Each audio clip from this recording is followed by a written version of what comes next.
আমাদের বিএনপির প্রার্থী 94 আসন এবং নড়াইল 2 আসনের প্রার্থী মনিরুল ইসলামের পক্ষে মনোনয়নপত্র সংগ্রহ করা হয়েছে এবং এখানে আপনারা যারা উপস্থিত আছেন আমাদের বিএনপির পক্ষ থেকে মনিরুল ইসলামের পক্ষ থেকে আপনাদের সকলকে আন্তরিক ধন্যবাদ এবং দল মত নির্বিশেষে আগামী নির্বাচনে 12ই ফেব্রুয়ারি নির্বাচনে মনিরুল ইসলামকে জয়ী করে ধানেশকে জয়ী করে বিএনপিকে ক্ষমতায় প্রতিষ্ঠিত করবেন এই আশাবাদ ব্যক্ত করে আমরা সকলে ঐক্যবদ্ধভাবে মিলেমিশে কাজ করে তারেক রহমানকে নড়াইল 1 এবং 2 আসন আমরা উপহার দেব।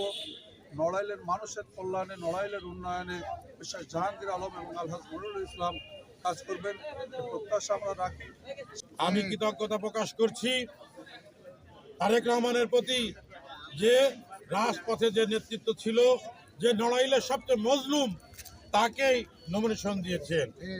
আজকে নির্বাচন নিয়ে অনেক ষড়যন্ত্র হচ্ছে, আমার মেসেজ একটাই, আমরা আগামী নির্বাচনকে স্বতঃস্ফূর্তভাবে অংশগ্রহণ করেই এই ষড়যন্ত্রকে মোকাবেলা করব ইনশাল্লাহ। আমরা ঐক্যবদ্ধ রয়েছি নড়াইল 2 আসনের সর্বস্তরের মানুষ। আমরা ভোটের মাধ্যমে ব্যাপক ভোটে বিজয়ী করে 12 তারিখের ধানের শীষ প্রতীকে ভোট দিয়ে ব্যাপক ভোটে বিজয়ী করে তারেক রহমান সাহেবকে, দেশনেত্রী বেগম খালেদা জিয়াকে এই সিট উপহার দেবো ইনশাল্লাহ।